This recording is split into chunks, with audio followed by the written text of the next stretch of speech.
আসসালামু আলাইকুম সবাইকে। আশা করি সবাই অনেক ভালো আছেন।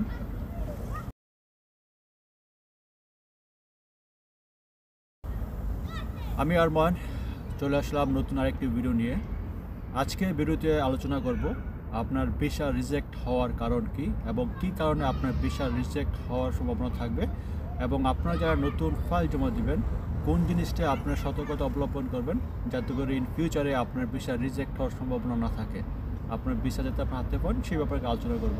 তো যারা অবশ্যই আপনারা নতুন আপনারা ফাইল জমা দেবেন অবশ্যই আমার ভিডিও দেখে আপনারা সতর্কতা অবলম্বন করবেন যাতে করে ভবিষ্যতে আপনাদের কোনো সমস্যার সম্মুখীন হতে না হয়।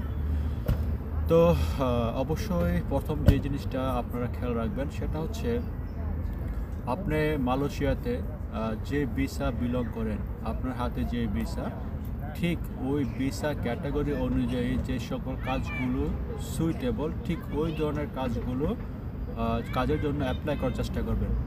যেমন আপনার যদি রেস্টুরেন্ট সার্ভিস ভিসা হয়ে থাকে অবশ্যই আপনি রেস্টুরেন্টের জন্য অ্যাপ্লাই করবেন। আপনার যদি কনস্ট্রাকশন ভিসা হয়ে থাকে অবশ্যই আপনি কনস্ট্রাকশন রিলেটেড যে ধরনের ভিসাগুলো আছে, যে ধরনের কাজগুলো আছে সেই ধরনের ভিসার জন্য আপনি অ্যাপ্লাই করবেন। আপনার যদি এগ্রিকালচার ভিসা হয়ে থাকে আপনি রাজান মেতার আপনার কোন ধরনের ভিসা মালয়েশিয়াতে আছে এবং আপনি কোন ধরনের কাজ আপনি মালয়েশিয়াতে করেন, আপনাকে অবশ্যই মাথায় রাখতে হবে আপনার যে ভিসা মালয়েশিয়াতে আছে সেই ভিসা অনুযায়ী আপনাকে অ্যাপ্লাই করতে হবে রোমানিয়ার জন্য। আদার্স হয় কিন্তু আপনার ভিসা রিজেক্ট হওয়ার সম্ভাবনা 100% থাকবে। কারণ বর্তমান যেই ধরনের ভিসাগুলো রিজেক্ট হচ্ছে সব মানুষ বলতেছে এখন ভিসা হার ভালো না, ভিসা রেশিও ভালো না, এগুলো মূলত আপনার 90%ই প্রবলেম হচ্ছে আপনার ভুল কারণে, আপনার ভুলভাবে ভিসা জমা দেওয়ার কারণে। তো অবশ্যই আপনারা একটা জিনিস মাথায় রাখবেন, আপনি যে ভিসা আপনার কাছে আছে মালয়েশিয়াতে ওই ভিসা অনুযায়ী আপনি অ্যাপ্লাই করার চেষ্টা করবেন।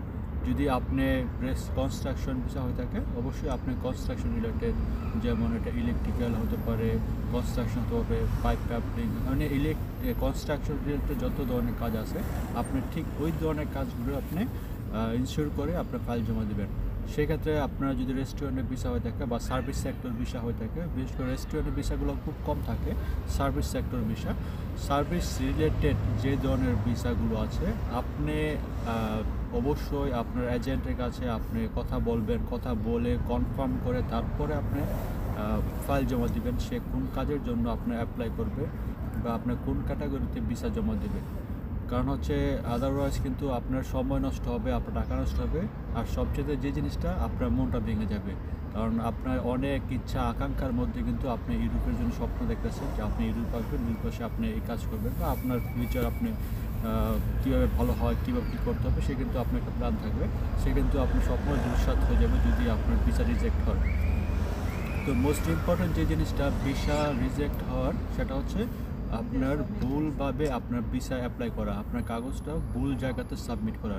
তো সেই ক্ষেত্রে অবশ্যই ইনশিওর করবেন আপনার এজেন্টের মাধ্যমে যে আপনার ভিসা অনুযায়ী আপনাকে কাজের জন্য অ্যাপ্লাই করে, আপনার পারমিটের জন্য অ্যাপ্লাই করে। সেক্ষেত্রে যদি আপনার সব কিছু ঠিক থাকে তাহলে ভিসা হওয়ার সম্ভাবনা থাকবে আপনার 90%, আর 10% ডিপেন্ড করবে আপনার এজেন্ট আর হচ্ছে আপনার কনফিডেন্স। 90%ই কিন্তু ভিসা রিজেক্ট হয় একমাত্র এই ভুলভাবে আপনার পারমিটের জন্য অ্যাপ্লাই করা। সেক্ষেত্রে আপনার অবশ্যই মাথা রাখবেন আমার যে ব্যাপারটা বললাম। তো আজকের ভিডিওর যে মূল ব্যাপারটা আপনারা সব মাথায় রাখবেন যে আপনি ভিসা অ্যাপ্লাই করার জন্য আপনার পারমিটের জন্য আপনার প্রথম যে কাজটা ভেরি ইম্পর্ট্যান্ট সেটা হচ্ছে আপনার ভিসা অনুযায়ী আপনি ফাইল সাবমিট করবেন। আপনার ভিসার বাইরে যদি ফাইল সাবমিট করেন সেক্ষেত্রে ভিসা রিজেক্ট হওয়ার সম্ভাবনা সবচেয়ে বেশি থাকবে। তো এই ব্যাপারটা আপনি মাথায় রাখবেন এবং আপনি যা আপনার ফ্রেন্ড যারা আছে যারা আপনার রোমানের জন্য চেষ্টা করতেছে তাদেরকে ব্যাপারটা শেয়ার করবেন। এই হচ্ছে আজকের ভিডিও। আপনার মতামত অবশ্যই আমার কমেন্টস করে জানাবেন এবং আপনি যদি আমার চ্যানেলে নতুন হয়ে থাকেন অবশ্যই আমাকে সাবস্ক্রাইব করবেন, আমাকে সাপোর্ট করবেন এবং আপনার মূল্যবান মন্তব্যটি অবশ্যই আমার কমেন্টস করে জানাবেন। তো আজকের মতো যাচ্ছি, সবাই ভালো থাকবেন, আমার জন্য দোয়া করবেন, পাশাপাশি প্রত্যেকটা প্রবাসীর জন্য দোয়া করবেন। আসসালামু আলাইকুম।